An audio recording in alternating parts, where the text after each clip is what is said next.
So awesome. Thank you. Start with questions. When you took over in 2021, you said judge us moving forward. So how would you judge your first 3 years here? Yes. I'll leave that for you guys. There's a lot of frustration. We felt good about taking that next step this year. We've gotten better each year. Obviously, the record was the same as last year, but I guess I'll leave it to you guys. What has to be different next year? I mean, I know Aaron's coming back up beyond that. What has to be different? Those are things we're gonna look at. We'll always attack. 23 this season.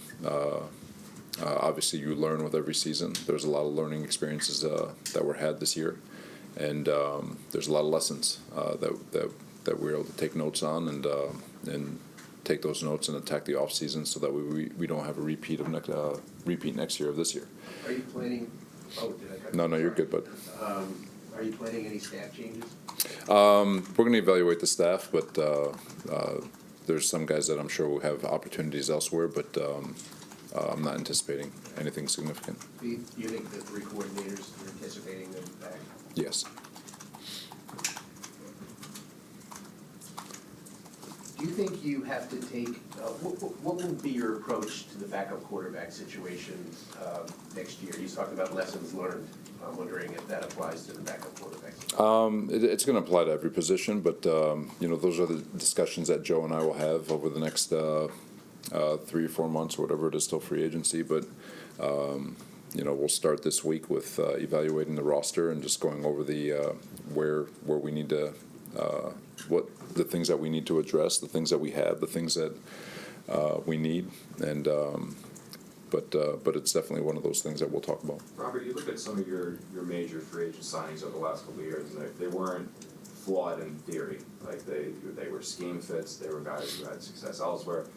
They just haven't necessarily worked out here. There have been performance issues with guys like Allen, Lakin, things like that.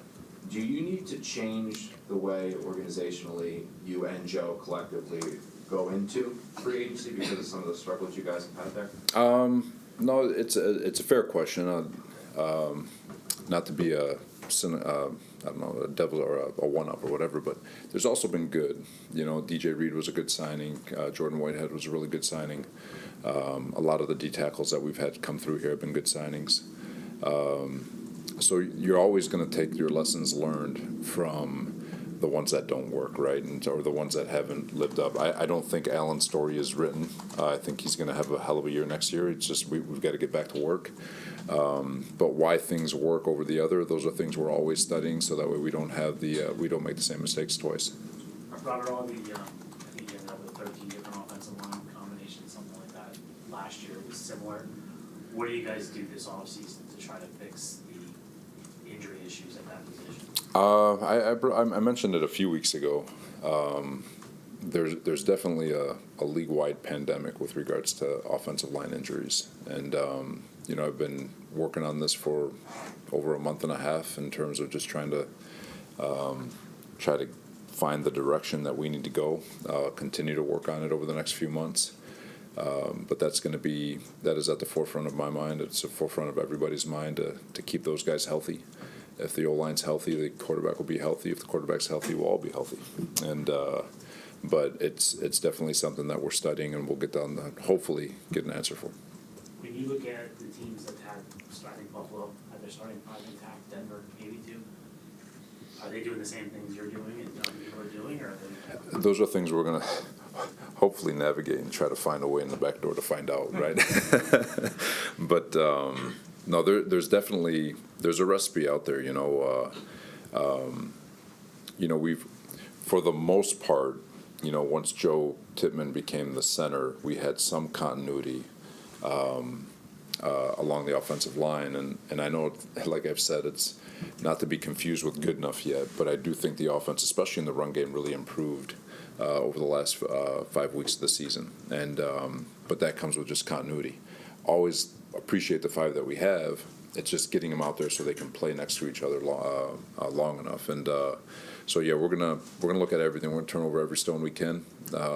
Like I said, we're gonna try to go through every back door and see if we can find an answer to keep these guys on the field and keep them healthy. Are you expecting Elijah back for the start of the season? Elijah Tucker for the start of the season? I think he got hurt in week 5, right? Yeah, I believe so. I don't have the right answer for you now. We'll see how his.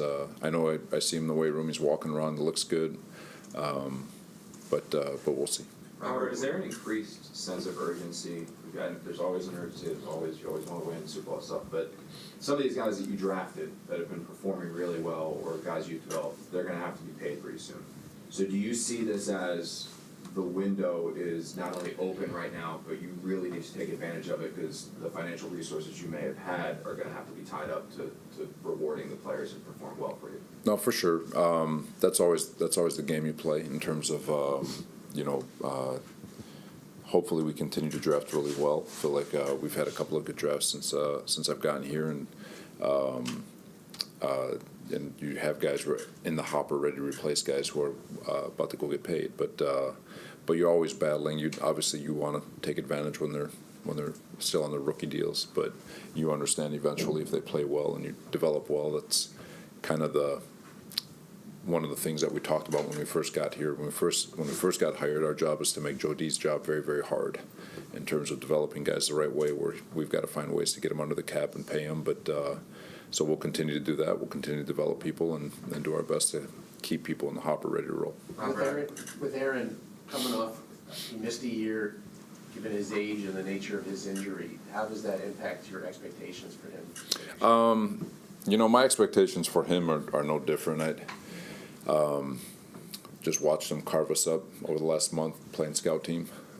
So he still has all kinds of juice, energy, arm talent. So I think he's going to come out with more fire. But my expectations for him is just to be him. He's 40 years old. He knows his process. He knows what's best for him in terms of preparation and both mentally and physically. And I think he's going to attack it with the same mindset that he had a year ago. He's on a mission, and he's not going to stop until his mission's complete. With that said, how important is it going to be to get some more support for Garrett in the passing game? I know there's times where he was like the only productive guy out there. No, for sure. I thought it can come from everywhere. Brees stepped up. Thought Conklin was an awesome target. I think Ruckert is going to take another step next year.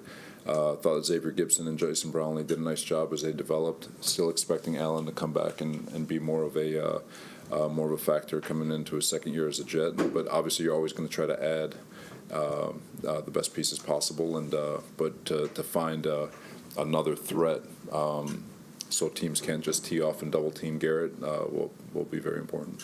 Do you see next year as a playoffs or else year for you personally? I always feel that way. I always feel like we need to win. It's this profession. It's results oriented. No one really cares about process or progress. It's about winning. And so for me personally, always expect to win. at this point now, do you guys feel like you've had enough time and everything to get this team to that point where it is playoff paralysis is where you guys make that turn and you're a perennial playoff team? Yeah, I'm hoping so. Feel like we're gonna make that turn this year. Obviously, it didn't work out the way we wanted, but I do feel like we've got a team now. There's things we got to fix. Obviously, that's what part of the lessons that we've learned in 23. But you're always expecting yourselves to put yourself in position to go make those to turn the page and take that next step. Robert, how much did you learn even just from Aaron goes down like in the first 4 plays, like as a coach, how much did you learn about handling that sort of adversity? Because that's like a different That's a good one. Let's see. It's been trying. This has been probably one of the more trying seasons. I'm just in my career, even just watching other coaches have to deal with stuff. Not looking for a pity party or anything, but I do feel. One thing I will say is I do feel stronger about our locker room than I ever did. We battled the 4-3. Obviously, we hit that lull. I talked about it yesterday. We beat 3 playoff teams. we exercised a lot of demons this year. There's still a lot of demons we still have to exercise with playoffs and winning the division and all that good stuff. But our locker room stayed together. When it's very easy for the offense and defense to get segregated, they stuck together. They leaned on one another. I do think the offense got better towards the end of the season, especially in the run game. Brees took steps, Garrett took steps, Brownlee took steps, Xavier Gibson took steps. So the thing I learned is that we have an unbelievable locker room, an unbelievable group of characters, and if we can do things differently or whatever it is, if things can be just a little bit different, I think people really, a light will really be shined on how awesome this locker room is and things that we built around here. Robert, with Elijah, you're talking about when he comes back for you guys, we saw him play at guard, we believe big upper potential. Before he got hurt, it seemed like you guys were getting pretty close to saying, you know what, let's leave him at right tackle. Will he be the right tackle next year when he's healthy? We'll see. Like I said, the one thing that, and I'll just say it, I'm going to tell you guys what I'm going to tell him if I get a chance to see him here in a little bit, but or I'm sure I'll call him. But we want to get him at one spot.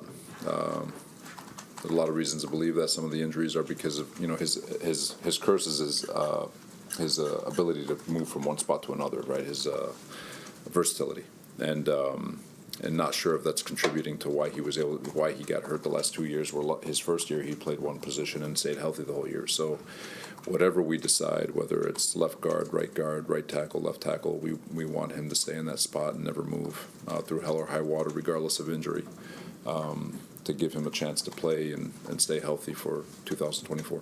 Robert, how would you assess the job that Keith Carter did this year?